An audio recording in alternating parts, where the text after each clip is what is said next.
하나님의 말씀을 봉독하겠습니다. 룻기 2장 17절에서 23절까지의 말씀입니다. 구약성경 403면에 있습니다.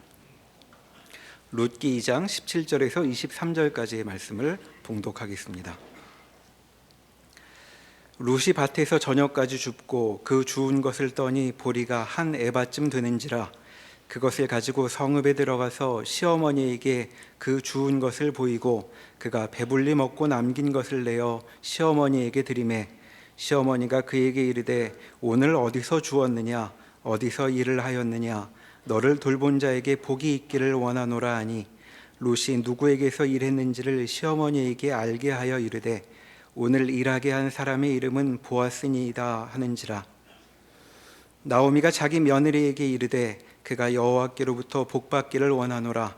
그가 살아있는 자와 죽은 자에게 은혜 베풀기를 그치지 아니하도다 하고 나오미가 또 그에게 이르되 그 사람은 우리와 가까우니 우리 기업을 물을 자 중에 하나이라 하니라.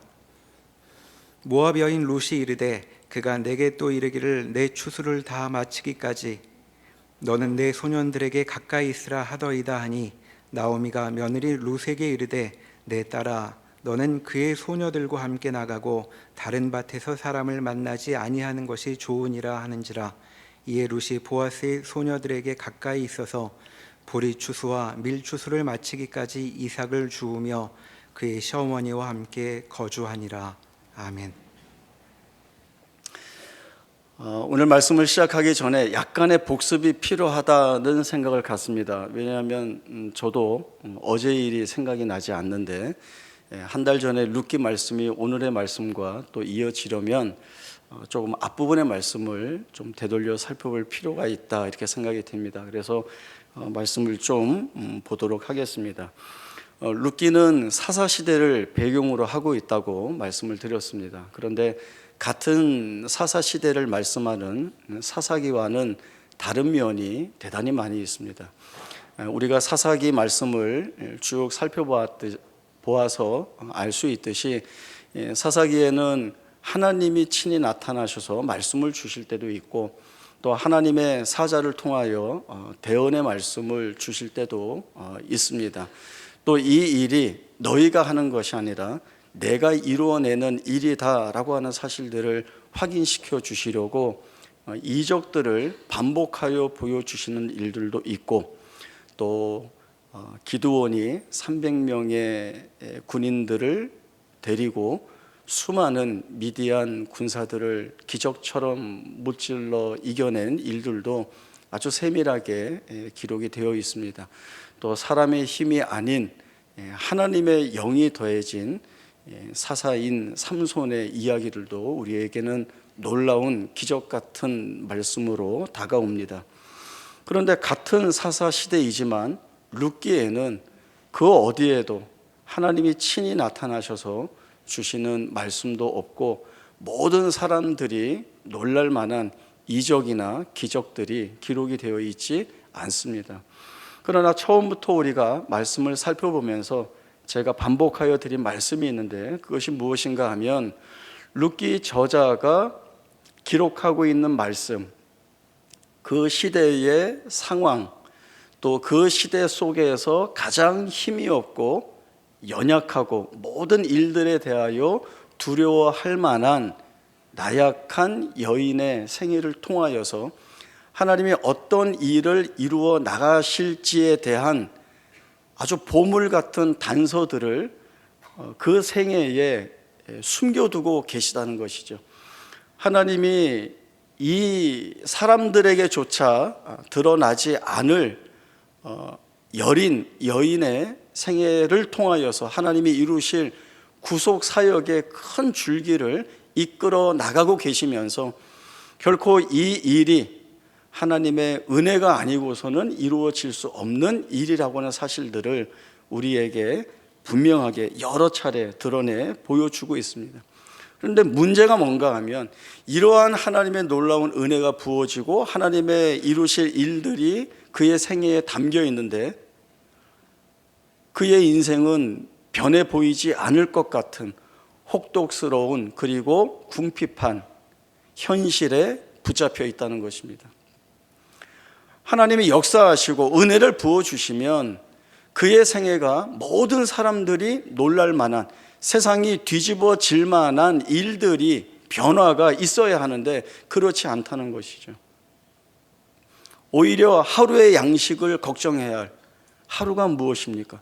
한 끼의 양식을 걱정해야 하고 자신의 불투명하고 불분명한 미래에 대하여 두려움을 가질 수밖에 없는 그 현실에 붙잡힌 그 여인의 생애가 무엇이 대단한가라고 하는 반문이 나올 수밖에 없는 상황들을 우리에게 보여주고 있습니다. 그럼에도 불구하고 룻기 저자는 꿋꿋하게 하나님의 은혜가 그의 생애에 부어지고 있다라고 하는 사실들을 우리에게 전하고 있습니다. 그래서 앞에 있었던 말씀이지만 룻이 우연히 보아스의 밭에 가서 이삭을 줍게 되는 일이나, 또 마침 보아스가 자기 밭을 둘러보기 위하여 나온 일 같은 일들을 하나님의 숨겨두신 섭리의 역사로 기록을 하고 있습니다. 쓰여진 대로 우연히, 마침이라고 하는 것은 정말 우연이고 어쩌다 운 좋게 일어난 일처럼 보이지만 그렇지 않다는 말씀으로 우리가 나누었습니다. 왜냐하면 하나님께서 드러내 보여주시지 않지만, 그래서 우연처럼 보이고 운이 좋은 것처럼 보이고 마침 그렇게 어쩌다 일이 된 것처럼 보이지만 그 안에는 하나님의 세밀하시는, 이끄시고 인도하시는 손길이 있었다는 것이죠. 그것이 이 룻기 저자가 말씀을 풀어가는 내내 그 되어가는 일들을 우리에게 보여주면서 그 안에서 하나님이 하신 일이라는 것들, 그리고 앞으로 결론을 향하여 가면서 하나님이 하신 일이라는 것들을 우리에게 드러내 보여주고 있습니다. 생각을 해보면 룻기 저자는 이 말씀을 기록해 가면서, 성령의 감동으로 이 말씀을 기록해 가면서 얼마나 신기해하고 신비했을까, 얼마나 큰 감격에 놀라 그 충만한 기쁨을 가졌을까 생각해 보면 정말 놀랍습니다. 그리고 사실 이 드라마라고 하는 것이 이렇게 여러 위협적인 위기, 어려움들이 있어서 이렇게 갈등을 증폭시키는 내용들이 있지만, 그러나 그 마지막을 향해 갈 때에는 작가가 의도하는 것들이 있죠. 그 마지막에 아주 놀랍게 이루어질 일들의 환희, 그 절정을 향하여 나아갈 때 정말 그 은혜는 무엇으로 말할 수 없죠. 이 룻기 저자는 이 한 힘없는 여인을 통하여서 그리스도께서 오신다는 이 사실들이, 그리고 이 일을 위하여 구속의 역사를 작정하셔서 섭리하시는 그 하나님의 손길이 자신들의 실제적인 삶 가운데 얼마나 놀랍게 부어지고 있는가, 정말 그 은혜를 고백하지 할 수 없는 그러한 마음으로 이 말씀이 기록이 되고 있습니다. 우리가 볼 때 보아스는 룻에게 많은 친절을 베풀고 있습니다. 룻을 보고서는 여호와께서 그의 날개 아래 보호를 받으러 온 내게 온전한 상 베푸시기를 원한다라고 하는 이 말을 하였고요. 또 말만 한 것이 아니라 자기의 밭에서 이삭을 계속 주워갈 수 있도록 다른 밭에 가지 말라는 이야기도 하고, 또 자기 종들에게는 이 룻을 힘이 없다 하여서, 보기 싫다 하여서 쫓아내거나 귀찮게 하지 말라는 명령도 하게 됩니다. 자기 종들이 길어온 물을 마실 수 있도록 허락하고, 또 보아스 자신의 식탁의 자리에 이 룻을 참여시키기도 합니다. 배불리 먹게도 하고, 또 볶은 곡식을 나누어 주고, 그리고 더군다나 자기 종들에게 이 룻이 더 많은 이삭 나달들을 주워갈 수 있도록 자기가 거두는 곡식 단에서 일부러 뽑아 땅에 버려두라는 그 명령까지 하고 있습니다. 룻이 이렇게 거두어 들인 이삭이 한 에바쯤 된다, 이렇게 말씀을 하고 있습니다. 시대적으로 이 양의 내용이 좀 달라지기 때문에 아주 정확하지는 않지만 이 당시에 한 에바는 22리터 정도 될 것이다, 이렇게 학자들이 이야기를 하고 있습니다. 무게로는 21kg에서 한 25kg 정도의 이삭 나달을 거둔 겁니다. 하루 종일 주셔서 얻을 수 있는 양이 아닙니다. 룻이 이만큼의 이상 나달을 얻었다는 것은 보아스의 친절 덕분입니다. 그러나 보아스가 이 힘없는 이 연약한 여인을 내가 도와야 되겠다, 이런 자신이 어떤 해야 될 일들로 사실은 한 것이 아니고, 근본적으로 볼 때, 그리고 이 여인을 돕는 일을 하나님 대신 내가 해야 되겠다, 이러한 마음도 없었습니다. 그러나 하나님은 분명히 이 보아스를 통하여 룻에게 은혜를 베풀어 주시는, 보아스를 그렇게 통하여 일하는 통로로 사용하고 계시는, 그것이 흘러 룻에게 사랑과 은혜와 자비로우신 하나님을 느낄 수 있도록 하는 그 내용이 바로 오늘 저희가 읽었던 말씀입니다. 보아스가 룻에게 드러내는 이 선대함은 그 시대에 흔하게 있는 장면이 아닙니다. 물론 하나님은 이스라엘 신앙 공동체 안에 이런 도움이 필요한 연약한 자들을 도우라는 말씀을 명령으로 주셨지만, 이 시대가 어느 시대라고 했습니까? 사사시대입니다. 그 시대에 왕이 없으므로 사람마다 각기 자기 소견에 옳은 대로 행하는 그러한 시대였기 때문에 힘없고 연약한 자들에게 하나님의 은혜를 베풀어가는 통로로 쓰임받고자 하는 사람들은 없었다는 것입니다. 그렇게 어떤 사람들은 보아스로부터 은혜를 입는 룻을 보면서 정말 운이 좋았다, 마음씨 좋은 사람을 만났다, 이렇게 이야기할 수도 있겠지만, 그러나 반복하여 말씀드리지만 하나님이 보아스를 통하여 룻에게 이루실 일들을 이루시기 위하여 그에게 은혜를 베풀고 계시다라고 하는 것이 성경이 우리에게 주시는 말씀입니다. 제가 오늘 은혜라고 하는 말을 많이 쓰고 있죠. 아십니까?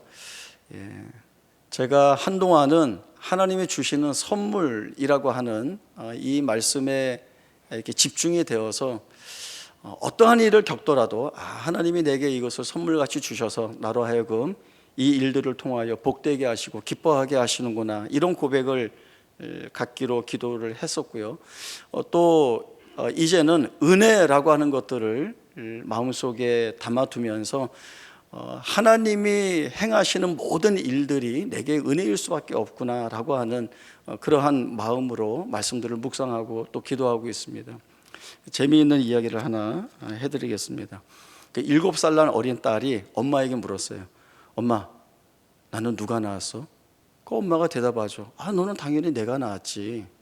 그러니까 이 딸이 동생을 가리키면서, 그럼 쟤는 누가 낳았어? 동생도 엄마가 낳았지. 그래. 그러면 아빠는 누가 낳았어? 아빠는 할머니가 낳았지. 근데 왜 엄마가 키워? 이렇게 얘기했다는 거죠. 네. 모든 남자들은 엄마가 키우죠. 제가 2부 때도 이 말씀을 드렸더니 권사님 한 분이 나가시다가 이제 엄마가 좀 데려갔으면 좋겠어, 이러고 나가시더라고요. 저는 이야기 들으면서 참 재밌었는데 이런 생각도 들었습니다. 누가 키우면 어떻습니까? 잘 키우는 사람이 키워주면 되는 거죠. 그게 은혜라는 생각들을 해보게 됩니다. 아멘도 나왔습니다. 네. 여러분 아시다시피 저는 당회와 교회의 배려 속에 지난 한 달간 안식월을 보냈습니다. 태어나서 처음으로 오롯이 저 혼자만의 시간을 가지게 되었습니다. 처음에는 집사람에게 같이 가자고 그랬더니 고민하다가 혼자 가라는 거예요. 자기가 가면 또 아무래도 신경 쓸 일들이 있으니까 이제는 정말 혼자 시간을 가져보면서 돌아보고 또 해야 할 일들을 묵상하고 기도하고 오라고 해서 아싸 하면서 혼자 갔습니다. 가기 전에 계획은 이랬습니다. 말 그대로 지나왔던 시간들을 돌아보면서 내가 잘 못한 것이 있나, 내가 좀 고쳐야 될 것이 있겠는가, 이렇게 반성의 시간을 좀 가져보고, 지금 내가 하고 있는 일들은 어떤가, 잘 하고 있는가, 좀 객관적인 입장에서 돌아봐야 되겠다, 이런 마음도 있었고, 또 이제 돌아오게 되면 앞으로 또 교회에서 성도들과 함께 우리가 이루어갈 일들에 대한 그 계획들을 좀 가져보려고 했습니다. 제가 교역자로서의 삶을 돌아보니까 전도사부터 시작해서 부목사로 19년 사역을 했고, 또 개척교회 5년, 그리고 본교회로 부름받고 돌아와서 9년의 시간, 그래서 33년의 시간들을 보냈습니다. 개인적인 마음으로는, 생각으로는 하나님 앞에서, 사람 앞에서 열심히 했다, 그리고 그 안에 참 기쁘고 즐겁고 감사한 경험들과 추억들이 많이 있다, 이런 생각들을 했습니다. 근데 평소에는 일이 바쁘니까 막 복잡한 생각들이 나지 않았었는데, 그 복잡함에서 뒤로 한 걸음 물러나서 제 3자적 입장에서 그 내용들을 다시 한번 돌아보고 살펴보는데, 갑자기 복잡한 여러 생각들이 머릿속에 쏟아지기 시작했습니다. 그리고 여러 감정들이 올라왔습니다. 어떤 감정이었을까요? 그래도 내가 대견하게 잘 해냈네, 이런 감정이 아니라, 나 열심히 일했는데 왜 사람들이 안 알아주지? 내가 그렇게 하지 않았는데 왜 오해를 하지? 이런 억울함이나 서운한 마음들이 마음속에 갑자기 막 몰려들어오는 거예요. 그러니까 이런 일도 생각나고 저런 일도 생각나고, 물론 교회의 일, 가정의 일, 자녀의 일, 제가 겪는 여러 가지 일들이 이렇게 들어오는데 하나같이 마음에 안 드는 겁니다. 계속 서운함이 쌓이고 억울함이 쌓이고, 그러니까 이 감정들이 겹치다 보니까 화가 나는 거예요. 분노가 치밀어 오르는데 견딜 수가 없었습니다. 그래서 어떤 생각이 들었는가 하면, 금쪽이가 되자, 삐뚤어질 테다, 이런 마음들이 들어가지고 힘들었습니다. 제가 봐도 이상한 제 모습에 내가 왜 이러지? 무엇 때문에 이러고 있는가? 사실 그런 생각을 돌아볼 수 있는 것도 나중에 보니까 하나님이 주신 은혜더라고요. 그래서 왜 이런가 싶어서 말씀을 꺼내어 읽고 또 하루 종일 걸어보면서 기도를 했습니다. 그때 드는 생각이, 사탄이 나를 시험하고 있구나, 이런 생각이 들었습니다. 그리고 저의 지나왔던, 제가 평가했던, 내가 생각했던 일들이 순전히 저의 주관적인 입장에서 해내고 있었던 일이라는 것들을 보게 되었습니다. 내가 열심히 하고, 내가 성실하게 하고, 내가 뛰어다니고, 내가 더 하는 일들이면 된다라고 하는 것에 사로잡혀 있지 않았었는가. 그런데 이제 돌아보니 그 모든 일들이 하나님이 나를 통하여 일하실 일들을 예비해 두시고 계획해 두시고, 그리고 그 일을 이룰 수 있도록 하나님이 내게 능력을 주시고 은혜를 주셨다라고 하는 사실들을 돌아보게 되면서, 그 마음 가운데 서운함이나 억울함이나 분노는 다 사라지고 그저 은혜였구나, 은혜가 아니고서는 안 되었구나 라고 하는 고백들을 하나님 앞에 드리게 되었습니다.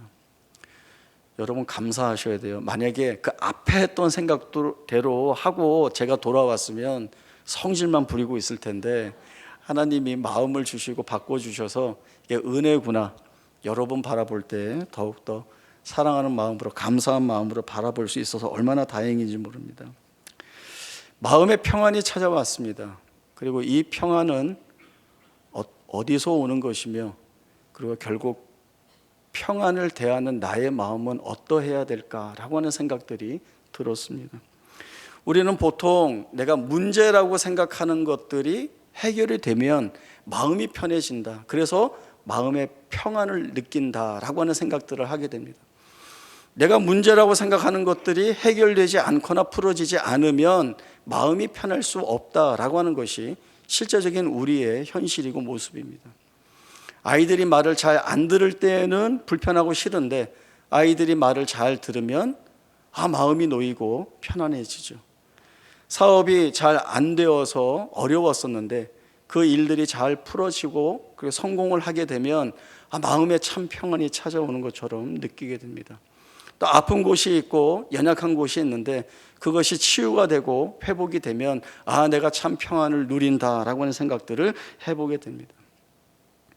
이번에 제가 묵상을 해보고 또 사실은 여러 말씀들을 통하여서 우리가 이미 나누었던 일들인데, 하나님은 즉흥적으로 일하시지 않는 분이라고 하는 것이죠. 하나님이 내 생각이 바뀌었어, 이렇게 다시 해볼래 라고 하시는 분도 아니고, 하나님은 내가 깜빡 잊었는데 몰랐었네, 내가 해줄게, 이렇게 하시는 분도 아니라는 것입니다. 하나님은 영원 전에, 창세 전에 모든 것들을 작정해 두시고 그 작정해 두신 것을 이루시는 하나님이시죠. 반드시 이루어내시는 하나님이십니다. 그런 하나님이시기 때문에 구약 성경의 표현들 중에는 앞으로 이루어질 일, 이루어져야 할 일들에 대하여 어떻게 표현하는가 하면 이루어졌다라고 표현합니다.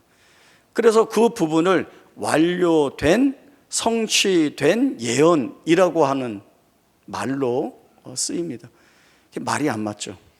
아직 이루어지지 않았는데, 어떤 결과가 나올지 모르는데 왜 이루어졌다라고 이야기하는가? 하나님이 하시기 때문에 그렇습니다.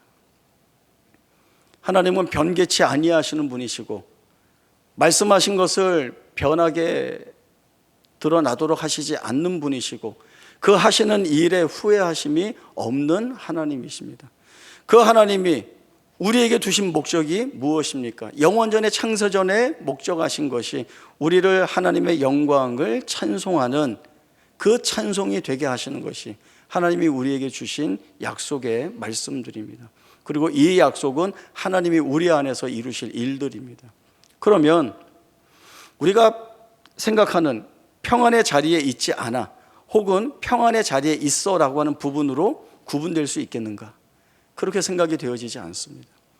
우리의 삶을 하나의 직선으로 본다고 한다면 처음이 있고 끝이 있고 시작이 있고 마지막이 있습니다.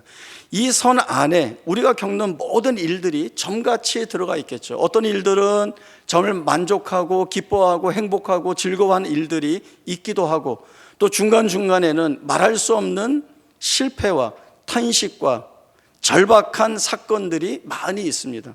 그러면 즐겁고 좋을 때는 평안하고, 그리고 실패하고 아프고 어려운 이 일들은 평안이 없는 때인가?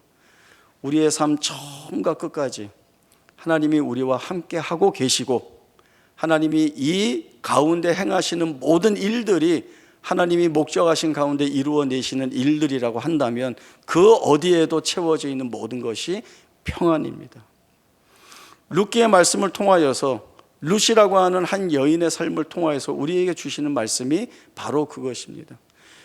너희가 볼 때에는, 우리가 볼 때에는 가장 힘없는 여인, 누구도 보호할 수 없는 그 여인의 삶에 하나님이 부어주신 은혜가 무엇이었습니까? 보아스를 통하여 하나님의 사랑과 자비와 인내함을 마음껏 누릴 수 있는 은혜가 그의 생애에 여러 가지 모양으로 주어졌습니다. 그리고 이것이 한 사람의 생애에 먹을 양식의 문제로만 해결되는 것이 아니라 이 여인을 어디로 끌고 갑니까? 그리스도의 조상에게로 끌고 가고 있습니다. 맨 마지막에 베레스의 족보가 나왔던 것 기억하시죠?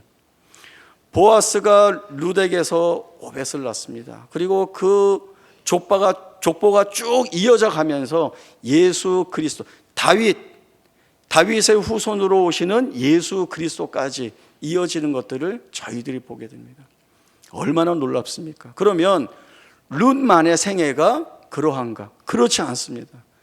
우리의 생애가 룻의 생애와 다르지 않게 하나님께서 찾아오셔서 역사하시는 삶이고 생애이고, 룻을 그리스도의 족보의 한 여인으로 들어가게 하심으로 인하여서 믿음의 족보를 완성시켜 가듯이 우리에게도 그 믿음의 족보를 이어나가게 하는 은혜가 우리의 삶에 채워지고 있다라고 하는 것이 오늘 말씀을 통하여 저희들이 보아야 하는 내용입니다. 저희 시편 126편 1절에서 6절까지의 말씀 찾아서 한 절씩 교독을 해보겠습니다. 시편 126편 1절에서 6절까지의 말씀 한 절씩 교독합니다. 여호와께서 시온의 포로를 돌려보내실 때에 우리는 꿈꾸는 것 같았도다.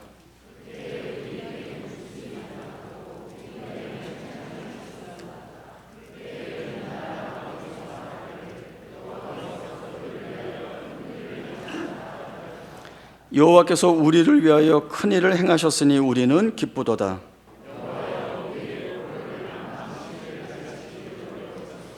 눈물을 흘리며 씨를 뿌리는 자는 기쁨으로 거두리로다.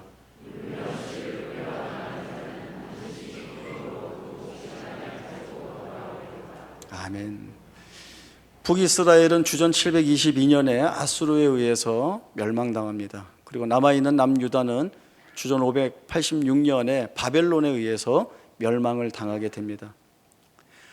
하나님 나라를 위하여 부름받은 하나님의 백성들이 이 땅에서 다 망해버렸습니다. 그리고 많은 백성들이 이방 땅에 포로로 끌려가게 되었습니다. 이미 하나님이 주신 말씀은 너희가 나를 버리고 우상을 섬기고 죄악 가운데 있기 때문에 너희가 심판을 받아 망하게 될 것이다 라고 하는 말씀을 주셨습니다. 망하게 될 것이다지만 망한다 라고 하는 것이 있었을 것이고, 말씀이 여기에서만 그쳐지지 않고 너희가 그 땅에서 70년이 끝나면 그 포로에서 해방되어 약속의 땅으로 돌아올 것이라는 말씀도 주셨습니다. 돌아올 것이라 라고 하는 이 말씀은 돌아온다, 돌아왔다라고 해석이 되어져야 됩니다. 그러면 나라가 망하고 포로로 끌려가는 그 백성에게 그 어떤 희망이나 소망이나 기대가 있습니까? 그리고 약속의 땅을 떠나 이방의 땅에 가서 무슨 낙을 바라볼 수 있겠습니까? 눈물과 한숨밖에는 없는 자리에 섰죠. 그러나 이 백성들이 그 자리에 서서 하나님의 약속의 말씀을 온전히 바라보고 믿는다면 무엇을 바라보아야 할까요? 70년 후 하나님이 돌아갈 것이라 말씀하시는 그 날을 마음속에 품고 기억하고 무엇을 해야 합니까? 그 70년을 향해 나아가는 그 하루하루의 날들을 하나님 앞에서 견뎌야 합니다. 견디고 있어야 합니다. 그러면 포로 해방의 날, 약속의 땅으로 돌아가는 그 날이 반드시 돌아옵니다. 논에 나가 씨를 뿌리는 농부가 씨를 뿌려놓고 내일 수확할 거야 라고 할 때 수확할 수 있습니까? 수확 못합니다. 왜냐하면 많은 과정과 시간이 필요하기 때문에 그렇습니다. 햇빛도 많이 받아야 하고요, 그 논에 물을 대어 물도 잘 공급해 주어야 합니다. 농부가 땀을 흘리며 그 씨앗들, 자라나는 것들을 다 돌봐야 하고, 그리고 때가 되어야 추수할 때가 되어 그 곡식 단을 기쁨으로 수확할 수 있게 되는 것입니다. 눈물을 흘리며 씨를 뿌리지만 기쁨으로 단을 얻게 하시는 하나님의 놀라우신 은혜에 도우시는 손길이 우리의 생애를 영광의 찬송으로 만들어내시기 위한 목적을 가지신 그 하나님이 오늘도 내 생애 속에서 그 일을 이루시기 위하여 일하고 계시다는 것이, 기적이나 이적이나 세상을 뒤집는 놀라운 일들로 드러나지 않는 것처럼 보이지만, 그러나 하나님이 그 일을 하신다는 것을 아멘으로 붙들고 하루하루 살아가야 하는 것이 바로 우리의 믿음 있는 모습이 됩니다. 이 사실을 알아야 우리만이 그 어떠한 자리에서도 감사의 고백을 할 수가 있습니다. 한계에 부딪혀 아무것도 할 수 없는 자리, 그래서 절망하고 무너지는 것이 아니라 내가 아니라 하나님이 하게 하시는 일을 그 마음에 바라보면서 자신을 하나님 앞에 세우는 자, 그리고 부족하고 모자라지만 모자라지 않게 후히 베풀어 주실 하나님께 온전히 나의 생애를 다 맡기고 그분의 은혜를 구하는 자의 삶. 내가 지금 여기에 지쳐 쓰러졌지만 만나와 생수에서 나오는 반석의 생수로 그들을 먹이신 하나님의 손길이 오늘도 나를 먹이시고 입히실 것이라는 이 믿음을 가지고 주 앞에 서는 삶. 그 삶이 바로 하나님이 우리와 동행하시며 우리의 삶 가운데에서 보고 싶어 하시는 모습입니다. 하나님은 가끔 버려두시기도 해요. 내가 잘할 수 있어 하면 그래, 너 혼자 해봐.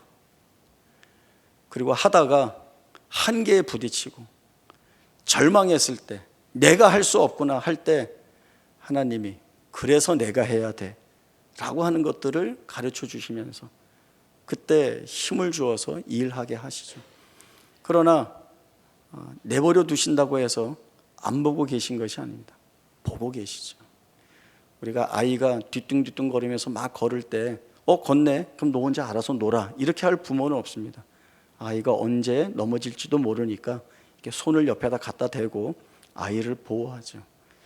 하나님이 그같이 우리와 함께 하시고 우리를 지키고 계십니다. 그러니 두려워할 것이 없고 이제 견디어서 하나님이 우리 안에서 새롭게 만들어내실 믿음의 고백들을 온전히 바라보아야 합니다. 그래야 우리 안에서는 이 영광의 찬송이라고 하는, 그리고 그 영광의 찬송을 내 삶으로 증언하고 살아내는 멋진 모습들이 드러날 것입니다. 이 복된 자리에 저와 여러분이 함께 서 갈 수 있기를 주님의 이름으로 축원합니다. 기도하겠습니다.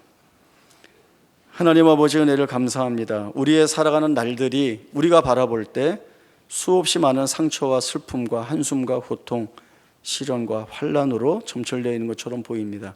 그러나 우리를 이 가운데 홀로 버려두지 아니하시고 절망 가운데서 기도하게 하시고 주의 은혜로운 손길을 찾게 하셔서 붙드시는 그 은혜를 쫓아 한 걸음 한 걸음 걸어 나갈 수 있도록 이끌어 주시니 감사합니다. 우리의 생애에 하나님이 담아두신 그 영광의 찬송의 목적이 있음을 알아 주께 모든 것 맡기고 그 하나님의 실제적인 일하심을 우리의 삶 가운데에서 바라볼 것을 기대하며 믿음을 가지고 하루하루 견디며 나아가는, 그래서 주 앞에 승리하는 복된 생애로 살아가는 우리 모두가 다 될 수 있도록 축복하여 주옵소서. 지금은 우리 주 예수 그리스도의 은혜와 하나님 아버지의 크신 사랑과 성령 하나님의 충만하신 역사하심이 주의 도우시는 손길에 은혜를 붙들고 믿음을 가지고 영광의 찬송으로 살아내리라 다짐하는 주의 사랑을 입은 성도들 머리 위에 지금으로부터 영원토록 함께 있을지어다. 아멘.